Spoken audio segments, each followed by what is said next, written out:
برداشت کرنا سیکھو گے. یاد رکھو میرے بچوں، اگر آپ صبر سیکھ گئے تو کوئی آپ کو پکڑ نہیں سکے. یہ جو ریسنگ گاڑیاں ہوتی ہیں نا، فراری اور مختلف ان کے نام ہیں، مشہور فراری ہے، اٹلی میں بنتی ہے. لیمبرگینی، یہ دونوں بنتی ہیں وہاں اٹلی میں. اور اس میں جو آدمی جا رہا ہو اس کے لیے سپیڈ لمٹ کی قید کوئی نہیں، ورنہ سب گاڑیوں پہ 120 کلومیٹر پر کے اوپر جائیں گے تو جرمانہ ہوگا.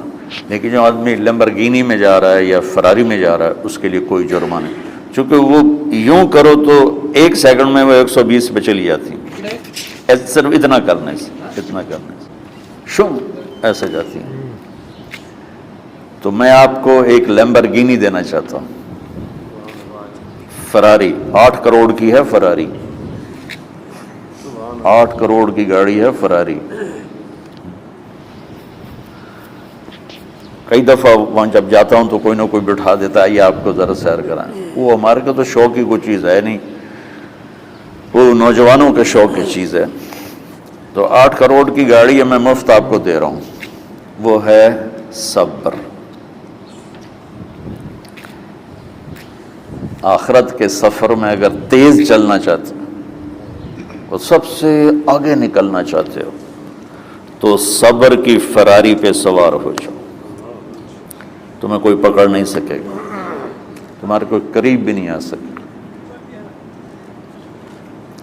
کہ دنیا میں صبر کرنے والوں کا قحط آ گیا.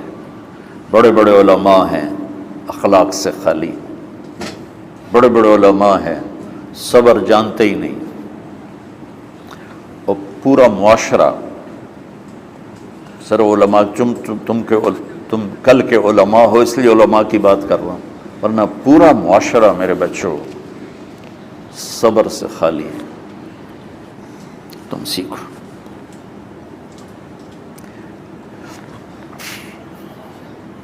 دیکھو میری ایک بات سنو، علم کی کمی ہو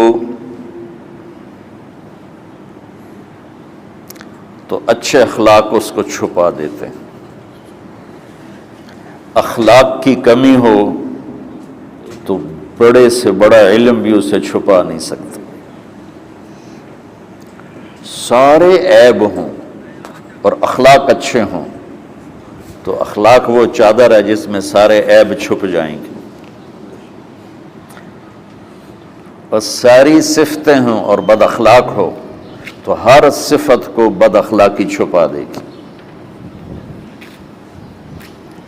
میرے نبی نے نماز لمبی پڑھی، اللہ نے روک دیا، کہا نہیں چاہیے. ما انزلنا علیک القرآن لتشقی، مختصر نماز پڑھیں، درمیانی نماز پڑھیں. پیسہ سارا خرچ کر دے، اللہ نے روک دیا.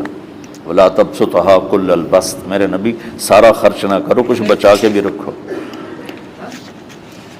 تبلیغ میں اپنی جان کھپائی، اللہ نے اس سے بھی روک دیا. فلا تذهب نفسك علیہم حسرات، تبلیغ کرو خود نہ مر جاؤ. تبلیغ کتنا بڑا عمل ہے، اللہ نے کہا اعتدال. نماز کتنا بڑا عمل ہے، اللہ نے کہا درمیانہ ہاتھ رکھو. مال خرچ کرنا کتنا بڑا عمل ہے، اللہ نے کہا درمیانہ ہاتھ رکھو. جب میرے لیے میں نے اخلاق میں بلند پرواز دکھائی تو اللہ نے کہا شاباش انک لعلی خلق عظیم. میرا نبی میں آپ کو شاباش دیتا ہوں، آپ کے اخلاق بڑے عالی شان ہیں. یہ نہیں کہا کہ اتنے بھی ذرا تھوڑا اکھ بھی کھائی کر کوئی کوڑا ہویا کر. تو تم مولوی بڑے غسیلے ہوتے ہو. تم میرے بچے بیٹھو نا اس لیے بات کر رہا ہوں. صبر نام کی شے ہی نہیں ہوتی. فقہ پڑھنا تو ہماری مت ماری جاتی. قرآن کو بھی فقہ کے انداز میں پڑھتے ہیں، حدیث کو بھی فقہ کے انداز میں پڑھتے ہیں. بخاری سے زیادہ امام بخاری پڑھاتے ہیں. ترجمۃ الباب پہ اتنا وقت لگا دیتے ہیں کہ حدیث جو اصل چیز ہے اس کی طرف توجہ نہیں جاتی۔ امام بخاری کی کتاب کا مقدمہ کوئی نہیں، تو اس پر جب بخاری شروع ہوتی ہے تو ہفتہ ہفتہ اس پہ سبق چلتا ہے کہ امام بخاری نے مقدمہ کیوں نہیں لکھا، جی میں سارے مل کے یعنی امام صاحب نے تو گلاں کی جان۔ میں اس کا اتنا آسان 1 منٹ میں اس سارے سبق کو ختم کر دیتا ہوں بخاری شریف کے، کہ دیکھو بھائی امام صاحب کا دل نہیں کیا مقدمہ لکھنے کو، اس لیے انہوں نے نہیں لکھا گلموں کو۔ ایک حدیث کے عنوان اور حدیث میں جوڑ نہیں تھا، تو شیخ رمزی بہت بڑے فاضل آدمی ہمارے فیصل آباد، میں نے کہا شیخ یہ جوڑ کوئی نہیں، کہا شیخ ھذا من اصعب ابواب البخاری، یہ بخاری شریف کے مشکل ترین ابواب میں سے۔ میں نے کہا بڑا آسان کام ہے، امام بخاری بھول گئے، ترجمہ کوئی اور تھا، حدیث کوئی اور لکھ دی، بھول گئے، بشری تو ہیں، کیوں بچوں نے مصیبت پان دیا۔ تو بچوں شوق سے جاؤ، بہانے نہ کرو، ہماری طرح تھوک ڈال کے پیٹ میں درد، وہ شامہ پہ جان گیا پھر توڑیاں، ٹھیک ہے نا۔ میں زیادہ بول نہیں سکتا ہوں، ضروری سمجھ کے آیا تھا کہ تم خوشی سے جاؤ۔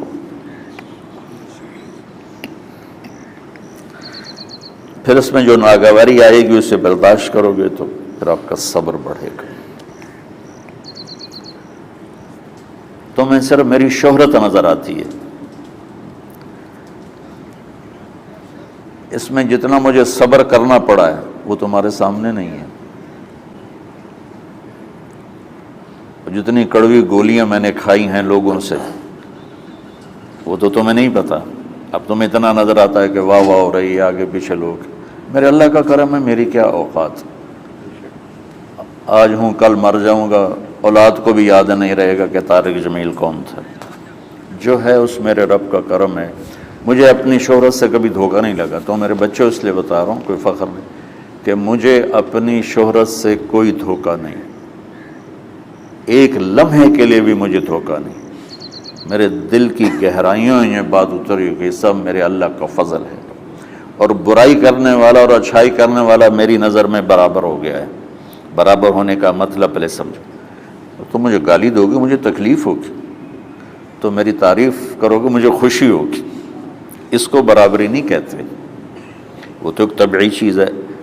یہ میں نے ہاتھ پہ اپنا ہی ہاتھ مارا تو اس کو درد ہو رہا، تو اگر میں مولوی شوکت صاحب سے بدتمیزی سے بات کروں گا تو ان کو تکلیف ہوگی، اور میں ان کی قربانیاں بیان کروں گا۔ یہ ذرا کھڑے ہونا،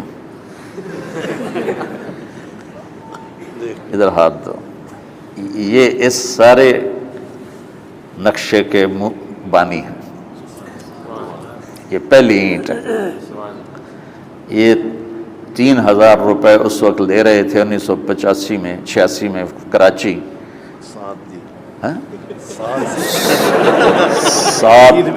7,000 ان کی تنخواہ تھی، اور میں نے ان کو تلمبے میں بلایا 900 روپے مہینے پر۔ کتنا فرق ہے 7,000 اور 900 کا؟